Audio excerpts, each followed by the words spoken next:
سب سے پہلے تو یہ سمجھ لیں کہ اللہ تعالیٰ نے قرآن مجید میں ایک مقام پہ یہ فرمایا ہے کہ میں نے محبوب کو بھیجا ہے وَدَاعِيًا إِلَى اللَّهِ، اللہ کی طرف دعوت دینے والا بنا کر، بِإِذْنِهِ، اس کے حکم کے ساتھ، وَسِرَاجًا مُنِيرًا، اور چمکتا ہوا آفتاب بنا کے بھیجا۔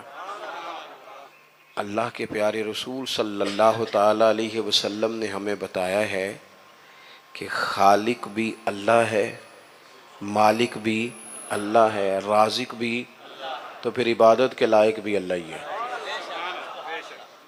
سجدہ سوائے اللہ کے کسی کے لیے جائز۔ اعلیٰ حضرت بریلوی رحمۃ اللہ علیہ سے کسی نے تعظیمی سجدے کا سوال پوچھا، عبادت کا سجدہ تو ویسے ہی کفر ہے، شرک ہے، تعظیم کے لیے سجدہ تو 40 کے قریب دلائل، 50 کے قریب دلائل کتاب و سنت سے دیے، 150 کے قریب حوالہ جات فقہاء اور محدثین سے دیے، اور اعلیٰ حضرت نے ایک پوری کتاب لکھ کے بتایا کہ سجدہ سوائے رب کے کسی اور کے لیے جائز نہیں۔ یہ جو عقیدہ ہے توحید و رسالت ہے نا، یہ بندے کو مضبوط کرتا ہے۔ قرآن مجید کی جتنی مکی صورتیں ہیں وہ عقیدے کی پختگی کی بات کرتی ہیں۔ پختہ عقیدہ ہو ہمارا، پختہ، جب ہمارا ذہن ہوگا نا رزق اللہ نے دینا ہے، پھر کوئی ناجائز ذریعہ نہیں اختیار کریں گے۔ جب ہمارا ذہن بن جائے گا نا کہ مالک اللہ تعالیٰ ہے، عزتیں ذلتیں یہ مشیت الہی کا تقاضا ہوتی ہیں، پھر ہم کوئی غلط سیاست نہیں کریں گے، کوئی چور رستہ نہیں تلاش کریں گے آگے جانے کا۔ جب ہم عقیدہ توحید و رسالت والے ہوں گے تو پھر کچی پکی باتیں نہیں کریں گے، پھر توکل مضبوط ہوگا، اللہ کی ذات پر بھروسہ مضبوط ہوگا، پھر ہم اپنے رب کی جانب توجہ رکھیں گے۔ تو ایک تو مقصد رسول کریم کے تشریف لانے کا لوگوں کو اللہ کی جانب بلانا، اللہ کی جانب۔ حضور کثرت سے عبادت کرتے تھے۔ آج کل وہ جو نسبت کے بڑے دعوے دار ہیں وہ عبادت سے دور ہیں۔ آپ کیمروں کے سامنے بٹھا لیں، میرے جیسے آدمی کو بھی گھنٹوں بٹھا لیں، لیکن کچھ مصلی پہ بھی چلو گھنٹوں نہ صحیح تو کوئی آدھا گھنٹہ ہی بیٹھ جائے۔ نبی پاک علیہ الصلوۃ والسلام نا میرے عزیز، نماز فرض ہونے سے پہلے بھی کئی دن جا کے غار حرا میں عبادت کرتے تھے۔ یہ جو لوگ کہتے ہیں نا کہ سارا کچھ ہونے کے باوجود میں پریشان ہوں، تو ان کی روح عبادت مانگتی ہے، ان کا دل عبادت مانگتا ہے، ان کی پیشانیاں سجدوں کو تڑپتی ہیں۔ وہ جب تک اپنے آپ کو مصلی سے وابستہ نہیں کرتے سکون نہیں پا سکتے، کیونکہ کچھ ضروریات وجود کی ہیں، کھانا پینا سونا، کوئی ضروریات روح کی ہیں، اور جب تک ہم اپنے روحانی معاملات کو نہیں دیکھتے تب تک ہماری وہ سکون والی کیفیت نہیں ہوتی۔ ایک تو نبی کریم علیہ السلام نے ہمیں اسباق دیے ہیں کہ عبادت، ذکر، تلاوت، اس پر ہم خاص توجہ کریں۔ میں دیکھتا ہوں آج کل ہمارے ہاں اس بات کا چلن کم ہے۔ مثلا مجھے دعوت دینے والے دوستوں کی پیار سے محبت سے ایک بڑی تعداد ہے، آپ آ جائیں، بلکہ جس جگہ گئے ہوتے ہیں نا وہاں بھی کو 18-20 لوگ مل جاتے ہیں نئی دعوت دینے والے۔ میں اکثر کہتا ہوں یار جو پچھلے سال تقریر کر کے گیا تھا اس پہ عمل کر لیا سب نے؟ اللہ تعالیٰ کا فضل ہے یہ میرا روزگار نہیں کہ میں نے دوپہر کو بھی پیسے لینے ہیں تو شام کو بھی لینے ہیں، تو مجھے ذرا زیادہ جلسے مل جائیں گے تو دیہڑی اچھی ہو جائے گی۔ اللہ نے اس سے بے نیاز رکھا ہے۔ سوال یہ ہے کہ تقریروں کا، وعظوں کا، جلسوں کا مقصود بھی تو کچھ ہونا چاہیے نا۔ کیا مقصد ہے؟ روز 2 گھنٹے تقریر سنو اور عمل کب کرنا ہے؟ دین کو عملاً، دین اسلام اس لیے نہیں آیا کہ اس پہ کھل کے مقالے لکھے جائیں، اس پر کھل کے تقریریں کی جائیں، ایک کریں یہ کام بھی ضرورت کے لیے، حرج نہیں، لیکن یہ تو عملی نفاذ کے لیے آیا ہے نا۔ تو عملاً دین کی طرف رغبت کریں۔ میلاد شریف کے موقع پر ہمیں زیادہ جوش دکھانا چاہیے دین پہ عمل کرنے کا، اس لیے کہ حضور سید عالم علیہ الصلوۃ والسلام کی بعثت مبارکہ کے مقاصد بھی تو اجاگر ہو کے سامنے ہوتے ہیں کہ نہیں؟ دوسرا مقام قرآن مجید میں اللہ فرماتے ہیں وما ارسلنا من رسول الا لیطاع باذن اللہ. دنیا میں ہم نے جتنے بھی رسول بھیجے وہ اس لیے بھیجے کہ ان کی اطاعت کی جائے. رسول دنیا میں اس لیے آتے ہیں کہ ان کے پیچھے چلا جائے, نقش قدم ان کا اپنایا جائے, ان کے رستوں کا بندہ مسافر بنے. رسول اطاعت کے لیے آتے ہیں, ان کی فرما برداری کی جائے. میں آپ سے عرض کروں گا کہ یہ محبتیں بڑی ضروری ہیں, یہ محبتیں ہوں گی تو عمل کا جذبہ پیدا ہوگا. لیکن ایک دوسرا پہلو بھی یاد رکھیے گا, رسول پاک آئے ہیں فرما برداری کے لیے. اگر فرما برداری نہیں کرتے, بات ہی نہیں مانتے, آپ جس سے بھی دعوی محبت کرتے ہیں وہ دلیل مانگتا ہے, تو حضور سے دعوی محبت ہے تو اس کی عملی صورتیں بھی تو ہونی چاہیے نا. ہر پیغمبر اس لیے آئے کہ ان کی فرما برداری کی جائے, اطاعت کی جائے. اور اگر کوئی میرے نبی پاک کی فرما برداری کرے پھر تو اس کا انداز ہی نرالا ہے. قل ان کنتم تحبون اللہ فاتبعونی یحببکم اللہ. فرمایا محبوب ان سے فرما دیں اگر رب سے محبت کرنا چاہتے ہیں تو آپ کی غلامی کریں. ملے گا کیا؟ اللہ خود ان سے محبت فرمائے گا, خود ان سے محبت. صحابہ کرام کے اندر نا حضور سے پیار کا جذبہ بھی والہانہ تھا, والہانہ. نبی کریم, وہ آج کل کچھ لوگوں کو یہ بھی غلط فہمی ہوتی ہے نا جی, مروج دکھائیں اس کا حکم ہے, حکم ہے, یہ بھائی نہیں آپ یہ بتائیں. تو میں کہتا ہوں حضور نے حکم دیا تھا کسی صحابی کو کہ میں کلی کروں تو میرے منہ سے نکلا پانی چہرے پہ مال لینا. حکمن کہا تھا کسی کو کہ میرے ناک سے بلغم نکلے تو چہرے پہ مال لینے, کہا تھا. لیکن وہ ملتے تھے کہ نہیں ملتے تھے؟ والہانہ پن تھا, حضور کے ساتھ پیار تھا, والہانہ شوق تھا. لیکن جس طرح پیار والہانہ کرتے تھے نا, والہانہ, اس طرح بات بھی والہانہ ہی مانتے تھے. بات بھی, پیار ہم بھی والہانہ کرتے ہیں. ہمارے ہاں کہتے ہیں نعرہ لگاؤ, پھر زور سے لگاؤ, پھر دونوں ہاتھ کھڑے کر کے لگاؤ, پھر جناب اس طرح کر کے لگاؤ. یہ ساری باتیں ٹھیک ہیں, یہ والہانہ پن ہے, اچھی بات ہے. لیکن یہ بھی تو بتائیں کہ حضور کی بات بھی والہانہ مانتے ہیں. ہمارے ہاں لیت و لالا ہے, گنجائش ہے, دیکھ لیں گے, کر لیں گے, شریعت کی رخصت پر عمل ہے. یہاں گنجائش مل گئی تو لے لو, یہاں مل گئی تو لے لو. صحابہ تو بات بھی والہانہ مانتے تھے. حضور جمعے کا خطبہ دے رہے ہیں, ایک شخص اٹھ کے کھڑے ہو گئے, اللہ کے محبوب نے فرمایا بیٹھ جاؤ.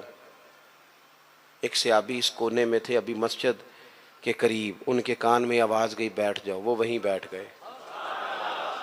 ایک اس کونے میں تھے. ہمیں واضح احکامات دین کے مل جائیں تو اس میں بھی گنجائش ڈھونڈتے ہیں. اس کونے میں تھے, کانوں میں آواز گئی بیٹھ جاؤ تو وہ وہیں بیٹھ گئے. اس کونے میں تھے ایک, ان کے کان میں آواز گئی وہیں بیٹھ گئے. اللہ کرے کہ آپ موبائل تھوڑے کم چلائیں اور میری بات زیادہ سنیں. دعا کیے آمین تو کہہ دیں نا, چلو دعا میں تو شامل ہو جائیں نا. اللہ تعالیٰ دعائیں تو کرنی چاہیے نا, اللہ قبول فرماتا ہے اپنے بندوں کی دعا. دوست, واضح حکم ملنے کے باوجود بھی لوگ, واضح احکامات کے باوجود بھی اس میں لوگ گفتگو کرتے ہیں, کل پرسوں ترسوں کا نام لیتے ہیں. حضور نے مطلق کا نام نہیں لیا, جس کے کان میں آواز گئی وہیں بیٹھ گیا. یہ وہ نظارے ہیں جو زمین نے دیکھے ہیں, آسمان نے دیکھے ہیں. اتنی وارفتگی حکم ماننے میں, اتنی وارفتگی, بیٹھ گئے. تکمیل جمعہ پر محبوب نے فرمایا آپ کہاں تھے؟ یا رسول اللہ صلی اللہ تعالی علیہ وسلم, وہ آپ کا حکم آیا تو میں اسی کونے میں بیٹھ گیا تھا. آپ کہاں تھے؟ حضور حکم ملا تو اس کونے میں بیٹھ گیا. آپ کہاں تھے؟ حضور حکم ملا تو میں اس کونے میں بیٹھ گیا. تو کریم فرمانے لگے نہ آپ سے کہا تھا, نہ آپ سے کہا تھا, نہ آپ سے کہا تھا, میں نے تو ان سے کہا تھا. کر یا رسول اللہ اپنے نام تو نہیں نہ لیا. سانو تے قید سجن دا گہنا ہے, او جینج رکھے اونج رہنا ہے. یا رسول اللہ آپ نے نام نہیں نہ لیا, حکم مل گیا بیٹھ جاؤ تو لہذا بیٹھ جاؤ. بات ماننا ہمارے ہاں نا آج کل پیری مریدی بھی اسی کا نام ہے. نذرانہ بھی وقت پہ دو, دعوت بھی مرید کرتے ہیں جتنی مرضی آپ کہو, روز کہو تو روز کھانا کھلاتے ہیں. آپ ان سے کہو کہ جناب میں آ رہا ہوں تو وہ تیار ہیں, پھول بھی لے کے کھڑے ہیں, لیکن اگر ان سے کہو بات مانو, پھر وہ کہنے تسی دعا کرو ہے نا جی, نماز پڑھا کرو, کہتے دعا کرو. کمال ہو گئی ہے بھائی, آپ باقی سارے معاملات کے لیے آپ پورے تیار ہیں, اور یہ جو فرما برداری ہے, یہ جو بات ماننا ہے, وہ کس نے ماننی ہے؟ وہ جس پر آپ کے شیخ نے, مرشد نے گھنٹوں تقریریں کی, وہ باتیں کس نے ماننی؟ کسی اور نے. کیا مانا ہے اس بات کا؟ کوئی گورکھ دھندا ہے کہ آپ نعرے لگائیں, دعوی محبت کریں, اور جو ان کا اصل کام ہے, دیکھو وفادار وہ ہوتا ہے جو مشن کا ساتھی ہو. جو مشن کا ساتھی نہ ہو وہ ٹھیک ہے. پھر میرے ایک سنگی ہیں, مجھے ایک دن بڑی محبت سے کہنے لگے کہ جناب کھانا نہیں کھاتے آپ ہمارے گھر, کھانا ضرور کھائیں, ایک دن ضرور آ جائیں. میں انہوں آکھے یار تو آنا میرے نال رل کے 4 دن کو دین دا کام کرا. کہنے لگا نہیں وہ ٹھیک ہے کھانا. میں کہ کھانا تو یار ہر ہوٹل تو لب جاندہ ہے, وہ تو چلو اللہ توفیق دیتا ہے, کوئی زیادہ اچھا کھا لیتا ہے, کوئی تھوڑا سادہ کھا لیتا ہے. روٹی تو جس کو اللہ تعالیٰ نے صحت دی ہے اسے روٹی مشن حسن ہے, ڈیوٹیاں ذمہ داریاں اصل ہیں. اور کھانے یہاں کوئی من پسند کھانے دنیا میں آئے ہم, من پسند چیزیں تو جنت میں ملیں گی, اور وہ ملیں گی اور مزہ آئے گا. ہمارے بزرگ تو فرمایا کرتے تھے زمین کے اوپر کام, نیچے جا کے آرام. یہاں کوئی کام کریں, کوئی ڈیوٹی کریں, کسی ذمہ داری کا اظہار کریں, کوئی خدمت سر انجام دیں, وہ خاص سطحی چیزیں اس سے باہر نکلیں. نبی کریم کی بات مانے والہانہ انداز میں, والہانہ. حضور علیہ السلام نے جس مشن کے لیے پتھر کھائے, جس مشن کے لیے حضور طائف گئے, جس مشن کے لیے حضور نے ہر دشمن کو معاف کر دیا کہ لوگ مسلمان ہو جائیں, دیندار ہو جائیں, امت اس مشن کے لیے کیا کام کرتی ہے, کیا ڈیوٹی کرتی ہے؟ کبھی دل میں تکلیف ہوئی ہے کہ آپ تجربہ کر لیں, سارے لوگ عید کی نماز پڑھنے بھی نہیں آتے, اس لیے کہ کچھ ایسے ہوتے ہیں جن کی ساری رات دکان کھلی رہتی ہے اور سویرے سو رہے ہوتے ہیں. کچھ کہتے ہیں میں نے وعدے کیے ہوئے ہیں وہ میں نے پورے کرنے. عید کی نماز بھی سارے پڑھنے, لیکن رش اتنا ہوتا ہے کہ مسجدیں چھوٹی پڑ جاتی ہیں. اس کا مطلب یہ ہے اگر ساری مسلمان امت نمازی ہو جائے تو نئی مسجدیں بنانی پڑیں, لیکن آپ باقی سارے کام کرا لیں, شوق سے کر دیں گے. بھائی سجدے کا بھی ذوق پیدا کرو, حضور کی فرما برداری اصل ہے. تیسرا مقام قرآن پاک کا, قرآن مجید نے کہا کما ارسلنا فیکم رسولا منکم یتلو علیکم آیاتنا, جیسا کہ ہم نے تمہیں میں سے تمہیں ایک رسول دیے ہیں جو تم پر ہماری آیتیں پڑھیں گے, وَيُزَكِّيكُمْ, اور تمہارا تزکیہ کر دیں گے, تمہیں پاک صاف کر دیں گے. نبی پاک کی تعلیمات یہ ہیں کہ تو ظاہری طور پر بھی بڑا صاف ستھرا ہو.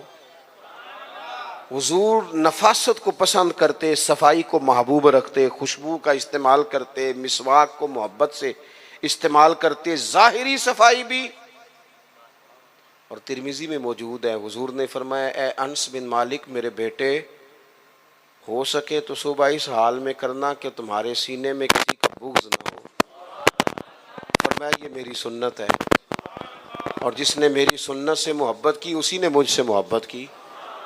نرے دانت صاف کرنا ہی سنت نہیں, دل صاف کرنا بھی سنت ہے. باطن بھی صاف ہونا چاہیے, انسان کے اندر سے ساری بیماریاں نکل جائیں. عزیز دوست, تزکیہ ہو, حسد سے خالی ہو سینہ, بغض سے خالی ہو. یہ جو روحوں پر بوجھ ہوتا ہے یہ حسد کا ہوتا ہے, یہ باطن پر دھبا ہوتا ہے یہ عداوت کا ہوتا ہے. یہ کچھ چیزیں جو ہمیں بالکل بے قرار کر دیتی ہیں یہ تکبر کا روگ ہوتا ہے, یہ عجب خود پسندی, یہ اندر انسان کے جوار بھاٹا پیدا کر دیتی ہے. اگر بندہ ہو جائے سادہ. حضرت باجدید بستامی رحمۃ اللہ علیہ کھڑے تھے تو ایک شخص نے آپ سے پوچھا حضرت خواجہ پیر باجدید بستامی سے ملنا ہے. آپ فرمانے لگے یہ جو بندہ جس کا تم نے ابھی نام لیا ہے نا, اس کو ڈھونڈتے مجھے 30 سال ہو گئے, مجھے نہیں ملا. 30 سال. یہاں بیچارے نقیب ان کی کلاس لگ جاتی ہے, اگر وہ لقب تھوڑے بیان کریں تو لسٹوں میں لکھ کے دیے جاتے ہیں، یہ نام نہیں لیا، یہ نام نہیں لیا، فلانے چودھری کا نام رہ گیا، فلانے کا رہ گیا، فلانے کا۔ وہ چھوڑ دیں بھائی، یہ تو حضور کی تعریف کی محفل ہے، اس میں باقیوں کی تعریفیں کدھر سے آ گئی، کدھر سے آ گئی؟ یہ تو نبی پاک علیہ الصلوۃ والسلام کے ذکر پاک کی مجلس ہے۔ دوستو آپ غور کریں گے اور چیزوں کو سمجھیں گے۔ خواجہ بایزید بستامی سے اس نے کہا میں نے ملنا ہے، فرمانے لگے 30 سال سے ڈھونڈ رہا ہوں، ملا نہیں۔ وہ سائڈ پہ جا کے ایک بندے سے کہنے لگا میں نے حضرت خواجہ پیر شیخ بایزید بستامی سے ملنا ہے۔ کہنے لگے ابھی تو وہاں کھڑے تھے تمہارے پاس۔ کہنے لگا میں نے تو پوچھا ہے۔ کہنے لگے اصل میں یہ جو تم نے لائن لگائی ہے نا القابات کی، یہ وہ مانتے نہیں اپنے آپ کو، نہ حضرت نہ خواجہ نہ پیر نہ صوفی، وہ تو نیرا بایزید کہتے ہیں، اور اس میں بھی کئی دفعہ روتے ہیں رب کی بارگاہ میں۔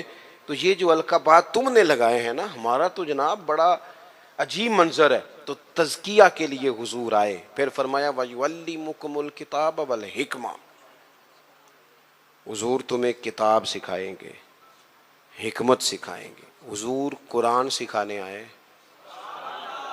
نبی کریم کیا سکھانے آئے؟ آپ بنے انجینئر شوق سے بنے، آپ لیکچرار بنے شوق سے بنے، لیکن ساتھ قرآن پاک کے قاری بھی تو بنے نا، قرآن پاک کو سمجھنے والے بھی تو بنے نا۔ جس بندے کو اتنی کہانیاں آتی ہیں، جسے اپنے شجرے آتے ہیں، جسے اپنی برادری کی شان آتی ہے، اسے قرآن کی آیتیں کیوں نہیں آتی؟ جسے ساری پنچایت میں ساری بات سنانی آتی ہے، اسے قرآن مجید بھی آ سکتا ہے۔ شرط یہ ہے کہ وہ آگے بڑھے، قرآن پاک کو سیکھے۔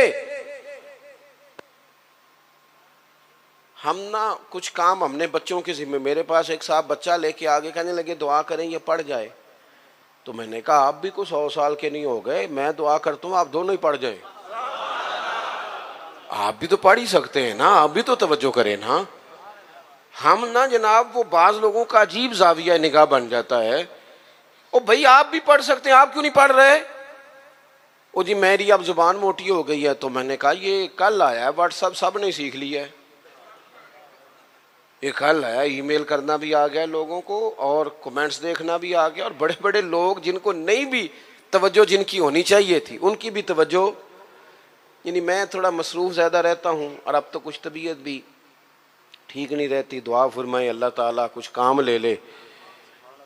وہ کوئی دوست پوچھتا ہے کہ آج کل کیا کر رہے ہیں، تو میں کہنا کچھ بھی نہیں، بس ہڈیاں آنیاں جانیاں دیکھو، ادھر آ رہے ہیں اور ادھر جا رہے ہیں، بھائی یہی کام کر رہے ہیں، اس کے باوجود لوگ ناراض ہیں۔ یعنی مسئلے دو ہی تھے، عمر بھر حل نہ ہوئے، ایک نیند پوری نہ ہوئی اور دوسرا خواب مکمل نہ ہوئے۔ سوچتے ہی رہتے ہیں کبھی 6 گھنٹے اکٹھے ملے تو سوئیں گے، لیکن کوئی کام خاص جس طرح کرنا چاہیے مرتب کر کے وہ ہم سے ہوتا نہیں۔ اللہ توفیق دے تو ہو جائے۔ لیکن میں ایک چیز محسوس کرتا ہوں شدت کے ساتھ، بڑی شدت کے ساتھ، کہ کچھ ایسی چیزوں کو لوگوں نے اوڑھ لیا ہے۔ مجھے زیادہ وقت نہیں ملتا تو کئی دوست پوچھ لیتے ہیں، بلکہ شاید ہر ہفتے ہی کوئی پوچھ لیتا ہے آپ سٹیٹس کہاں پہ لگاتے ہیں؟ میں کہ یار میں نے لانا نہیں آؤں، لیکن وہ بس ایک ذہن بن گیا نا، اور ایسے لوگ جن کے بارے میں امید تھی کہ یہ سٹیٹس والے نہیں، یہ تسبیح والے ہیں، یہ اللہ اللہ کریں گے، ان کے ہاتھوں میں بھی موبائل نظر آتا ہے، اور جو بھی چیز ہاتھ میں ہو وہ چلنے لگتی ہے۔ موبائل ہاتھ میں ہوگا تو چلے گا، اور اگر تسبیح ہوگی تو وہ بھی انشاءاللہ چلے گی۔ چلیں اس کی بھی ضرورت ہے، کہیں تو چلائیں، لیکن باقی تسبیح بھی تو لینا ہاتھ میں، کچھ وقت اسے بھی تو دینا۔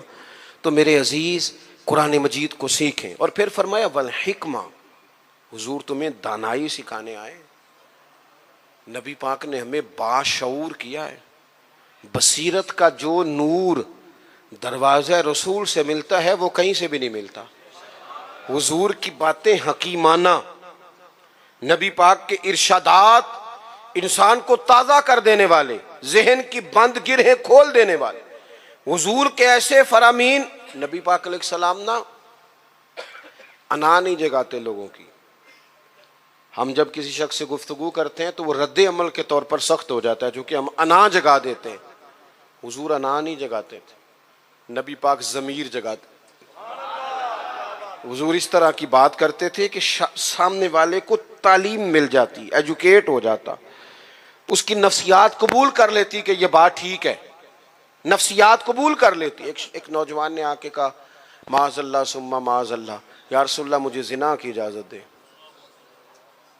صحابہ کہتے ہیں ہمیں بڑی تکلیف ہوئی اس کی بات کی، لیکن حضور نہ تعلیم دیتے ہیں. نبی کریم نے بٹھا لیا اور بٹھا کے فرمایا ایک بات بتا. یا رسول اللہ حکم کرے. فرمایا تو پسند کرتا ہے کہ تیری بیٹی سے زنا کرے؟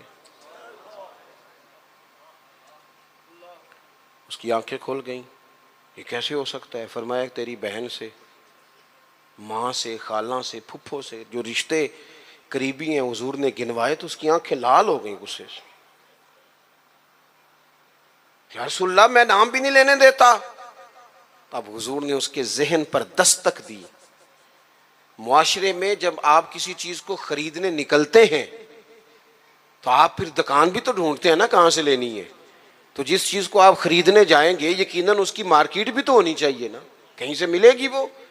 تو نبی پاک صلی اللہ تعالی علیہ وسلم اس ذہنی سطح پر لائے اپنی حکمت کے ساتھ. حضور فرمانے لگے تو نہیں اجازت دیتا اور ہونا بھی نہیں چاہیے ایسا، لیکن جس سے تو بدکاری کی اجازت مانگ رہا ہے وہ بھی تو کسی کی بیٹی ہوگی نا، وہ بھی تو کسی کی بہن ہوگی. کیوں نہیں سوچتے اس بات کو ہم کہ معاشرے میں جب آگ لگتی ہے پھر کسی کا گھر بھی محفوظ نہیں رہتا. تو جب بے حیائی کا چلن عام ہوتا ہے، ایک میرے دوست ہیں ان کا بیٹا پسند کی شادی کرنا چاہتا تھا تو وہ لے آئے، کہنے لگے اسے سمجھائیں میرے لیے مشکل ہو جائے گی. تو میں نے ان سے بات ابھی شروع بھی نہیں کی تو مناظرے پہ اتر آیا بچہ. کہنے لگا مولانا صاحب بتائیں جائز نہیں؟ کوئی اپنی رائے نہیں دے سکتا پسند کی شادی؟ میں نے کہا پتر تو میرے ساتھ اکیلے میں آ، تجھے سمجھاتا ہوں. کہنے لگا جی نہیں آپ بتائیں جائز نہیں؟ میں نے کہا بیٹا تیرے لیے بھی جائز ہے، جس طرح تیرے لیے جائز ہے نا اسی طرح خاندان کی اگر کوئی بیٹی کہے میں نے پسند کی کرنی ہے تو اس کے لیے بھی جائز ہے. اب اس کی گردن جھک گئی، اب چپ کر گیا. میں نے کہا جو رواج آپ گھر میں ڈال رہے ہیں اس کا مطلب یہ تو نہیں نا کہ بیٹیوں کو پتہ نہیں چل رہا آپ کیا کر رہے ہیں. تو جو چلن آپ پیدا کر رہے ہیں یہ عام تو ہوگا. تو اگر بیٹی کل کو کچھ اٹھ کے مطالبہ کرے، وہ کہے کہ جس فلسفے سے اس کی بات مانی جا سکتی ہے میری بھی مانی جا سکتی ہے، پھر آپ کا کیا خیال ہے؟ تو بعض اوقات اللہ توفیق دیتا ہے، کسی کی سمجھ میں بات آ جاتی ہے، اس کی سمجھ میں آ گئی. اور میرے بھائی جب کسی کچھ چیزوں کا چلن عام کرو گے نا، علاقے چھوڑ کے چلے گئے ہیں بہت سارے باپ، بستیاں چھوڑ دی لوگوں نے، صدیوں سے جہاں خاندان آباد تھے چھوڑ دیے. کیوں؟ اس لیے کہ بیٹی نے مرضی کی شادی کر لی. غلطی کسی کی غلطی کا کوئی بوجھ نہیں اٹھائے گا، یہ غلطی ماں باپ کی نہیں ہے. نافرمان ہونے لگے تو حضرت نوح کا بیٹا بھی ہو جاتا ہے. لیکن لوگ اس نگاہ سے دیکھتے ہیں کہ جینا مشکل کر دیتے ہیں، لیکن جب برائیوں کا چلن عام ہوتا ہے پھر وہ سب کو اپنی لپیٹ میں لیتی ہیں. تو حضور اس حکمت سے دین سکھاتے. ہم وہ دانائی نہیں استعمال کرتے، وہ بصیرت نہیں، بس جذباتی فیصلے، جذباتی باتیں، جذباتی گفتگو. اپنی زندگی میں دانائی، بصیرت. حضور نے تو بعد فیصلے یہ حدیبیہ کے موقع پر کتنے مشکل میں تھے صحابہ، ایک ایسا سخت فیصلہ کر دیا ہے کہ اگر کوئی وہاں سے مسلمان آئے گا تو مدینے والے رکھیں گے نہیں، اور مدینے سے جائے گا تو وہ رکھ لیں گے مکے والے، وہ واپس نہیں کریں گے، ہم رکھ نہیں سکتے. صحابہ کہتے ہیں وقتاً تو ہم پریشان تھے پر حضور کی حکمت کے قربان جائیں، یہی شرط وجہ بنی مسلمانوں کی فتح کی. اس لیے کہ جن کو وہ وہاں سے نکلنا پڑتا تھا مکے سے، حضور رکھتے نہیں تھے، معاہدہ تھا، وہ پھر مجاہدوں کا الگ جتھا تیار ہو گیا. حضرت ابو بصیر رضی اللہ تعالیٰ عنہ، حضرت ابو جندل، ایک نئی جماعت مجاہدین کی. رستوں سے گزرنا کافروں کا مشکل ہو گیا، اور کچھ ایسے تھے جو مکے نہ رہ سکے، مدینہ نہ رہ سکے، تیسری جگہ جا کے ڈیرا لگایا، سارے کا سارا شہر ہی مسلمان کر دیا. زندگی میں کچھ چیزیں بصیرت سے کریں. ہمارے ہاں فیصلہ کس کے حق میں ہوتا ہے بھلا؟ جو پہلے آ جائے. اور میں کہتا ہوں آپ بیوی کی بات ضرور سنیں، لیکن اس کی سننے کے بعد جس کے بارے میں وہ بات کر رہی ہے پھر اس کی بھی سنیں. آپ اماں کی بات ضرور سنیں، توجہ سے سنیں، لیکن فوراً جذباتی نہ ہو پھر اس کے بعد اماں نے جس کے خلاف بات کی اس کی بھی سنیں. دو طرفہ بات سن کے کہ کس طرح کے منصف ہیں زمانے میں, ایک بات سنتے ہیں اور اسی طرف ہو جاتے ہیں دانائی سے. اور آخر میں فرمایا وَيُعَلِّمُكُم مَّا لَمْ تَكُونُوا تَعْلَمُونَ, جو تم نہیں جانتے تھے وہ سارا میرے رسول تمہیں سکھاتے ہیں. نبی کریم نے نا اپنی امت کو تعلیم کے ہر پہلو سے آگاہ کیا, ہر پہلو سے. ہمارے پاس ذخیرہ ہے احادیث کا, اور قربان جائیں کچھ باتیں ایسی ہوتی ہیں جو بندہ کبھی پڑھ لینا تو لطف دے دیتی ہیں, لطف. مجھ سے ایک دفعہ ایک دانشور نے پوچھا کہ جناب کوئی ایک بات جس پہ زندگی گزاری جا سکے, ایک نوجوان تھے. میں نے ان سے کہا کہ میرا تو خیال ہے اس ایک حدیث پر پورا ملک سنوارا جا سکتا ہے, ایک پر, اور آتی بھی ہے ہم سب کو, شرط عمل کرنا ہے. حضور نے فرمایا مومن وہ ہے جو اپنے لیے پسند کرے وہی بھائی کے لیے پسند کرے. لو اس حدیث پہ عمل کر لو. جو بندہ ملاوٹ والی چیز بیچتا ہے اگر اس حدیث پر عمل کرے کہ جو اپنے لیے پسند کرنا ہے وہی اپنے, کبھی ملاوٹ کرے گا, کبھی دھوکہ دے گا, کبھی میرٹ سے ادھر ادھر ہوگا, چونکہ تو طے کر لیا ہے کہ جو اپنے لیے پسند کرنا ہے وہی اپنے بھائی کے لیے پسند کرنا ہے. طے کریں زندگی میں. ہم یہ کرتے ہیں کہ اور ایک بار یاد رکھنا, یہ نہیں ہو سکتا کہ دوسروں کے بچوں کو تو ملاوٹ والی چیزیں کھلائے اور تیرے گھر میں صحت کا دور دورہ ہو. یہ کیسے ہو سکتا ہے؟ کسی کا گھر اجاڑ کے بھی کبھی اپنا بسایا جا سکتا ہے. جب تک ہم سب کے لیے سوچ وہ نہیں کرتے جو اپنے بچوں کے لیے, جب تک سب کے لیے وہ سوچ نہیں ہوتی جو اپنے گھر کے لیے, تب تک زمانے میں روشنی پیدا نہیں ہوتی. میں ایک بات جانتا ہوں, میرے استاد صاحب کہا کرتے تھے, اپنے لیے کہا کرتے تھے, میرے دل میں یہ بات بیٹھ گئی ہے کہ میں اسکول کالج مدرسے کے ہر بچے کو اس نظر سے دیکھتا ہوں جس نظر سے اپنے بچے کو دیکھتا ہوں, اور میں اس کی تعلیم کا, تربیت کا اتنا ہی خواہش مند ہوں جتنا اپنے بچے کے لیے. آپ زندگی میں یہ اصول پیدا کریں, ویسے بھی لطف آئے گا, ویسے بھی ذائقہ آئے گا. اور نبی کریم صلی اللہ تعالی علیہ وسلم کی جو تشریف آوری کے مقاصد حسنہ ہیں ان پر غور کریں. دو باتیں اور عرض کر دیتا ہوں پھر بات کو سمیٹتے ہیں. ایک تو حضور نے فرمایا میں معلم بن کے آیا ہوں, حضور سکھانے آئے, سیکھیں, حضور سے دین سیکھیں. یہ جتنی تبلیغ امت میں آج ہو رہی ہے نا کتاب و سنت کی, یہ ساری حضور ہی کی تبلیغ ہے. اس لیے کہ حضور کی امت کے علماء جو صحیح معنوں میں مستند بات لے کے آتے ہیں وہ نبی پاک کا فرمان ہی آگے بیان کر رہے ہیں, یہ وہی تبلیغ ہے. دوسری بات یہ ہے کہ حضور نے فرمایا میں مکارم اخلاق کی تکمیل کرنے آیا. حضور اخلاقی رواج پیدا کرنے آئے ہیں سوسائٹی میں, معاشرے میں. ہم اتنے خوبصورت جلسے کرنے والے, اتنے بڑے بڑے سیمینار کرنے والے, اگر اخلاقی رویوں سے بالکل خالی ہوں, اخلاقی رویوں میں نہیں, اگر چھوٹی چھوٹی 5 روپے میں بھی لڑائیاں ہوں تو پھر ہم نے اتنا میلاد منایا تو سیکھا کیا؟ میلاد والے رسول تو آئے ہی اخلاق کی تکمیل کے لیے, اور ہمارے اخلاقی رویے. اور میں پہلے بھی شاید کہہ چکا ہوں, پھر کہتا ہوں, اخلاق صرف میٹھا بولنے کا نام نہیں. میٹھا تو لوگ مطلب کے لیے بھی بولتے ہیں, صحیح بات کرنے کا نام اخلاق ہے. اچھی رائے قائم کرنا, صاحب الرائے, حکمت کے ساتھ وہ بات پہنچانا, یہ اعلیٰ اخلاق ہے. اپنی مزاجوں میں قومیں اخلاق سے آگے جاتی ہیں, کردار سے آگے جاتی ہیں. ہمارا جو کردار ہوتا ہے وہ زمانے میں پھیلتا ہے. ہمارے اٹھنے بیٹھنے سے لوگ اثر لیتے ہیں, لیکن ہمارا انداز اپنے لیے اور ہے, دوسرے کے لیے. اپنے خرچے لاکھوں میں ہیں, اور ملازم اگر کہتا ہے نا مجھے ذرا ایڈوانس دے دیں میرا بل زیادہ آ گیا, تو اسے کہتے تو احتیاط کیوں نہیں کرتا؟ بھئی آپ کے گھر میں احتیاط ہوتی ہے؟ 4000 کا تو پیزا آتا ہے روز شام کو.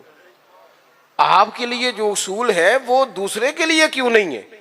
اور جو نصیحت آپ دوسرے کو کر رہے ہیں اس اخلاق پر آپ خود کیوں نہیں عمل کر رہے؟ تو حضور کے آنے کے جو مقاصد ہیں ان کو سمجھیں. ایک تو نبی پاک نے ہماری توجہ اللہ کی جانب کرائی ہے, اپنے مصلح کو, عبادت کو, توکل کو, صبر کو, شکر کو, قناعت کو, خودداری کو, اس پر توجہ دیں. دوسرا, حضور فرما برداری کے لیے آئے, نبی کریم کی ہم نے فرما برداری کرنی, غلامی کرنی. اور تیسرا, حضور نے ہمارا تزکیہ کیا ہے، ہمیں سارے باطن کے میل کچیل دھو ڈالنے ہیں۔ آپ یہ کریں گے تو اپنے آپ کو ہلکا پھلکا محسوس کریں گے۔ محبوب تعلیم کتاب و حکمت کے لیے آئے ہیں، ہمیں خوب محبت سے قرآن پاک سیکھنا ہے، خوب محبت سے دانائی سیکھنی ہے، اس کے مطابق زندگی گزارنی ہے۔ حضور معلم بن کے آئے ہیں، اعلیٰ اخلاق کی تکمیل کرنے آئے ہیں، ہمیں ان مقاصد کو حاصل کرنا ہے، ان کے لیے کوشش کرنی ہے، ان کے لیے سفر کر۔ کچھ لوگ کہتے ہیں جی میری تربیت نہیں ہو رہی، تو میں کہتا ہوں جناب سارا کچھ تو کتاب و سنت میں موجود ہے۔ آپ کو تربیت لینی ہے تو پھر تو آپ ایک ایک کر کے عمل کرنا شروع کر دیں، آگے بڑھنا شروع ہو جائیں، ایک ایک کر کے قدم آگے اٹھائیں۔ اور اگر صرف خوبصورت باتوں سے، اچھے جملوں سے، اچھے اشعار سے سر دھننا ہے تو چلیں وہ بھی خیر کی بات ہے، لیکن پھر سر دھنتے رہیں اور یہ سلسلہ چلتا رہے۔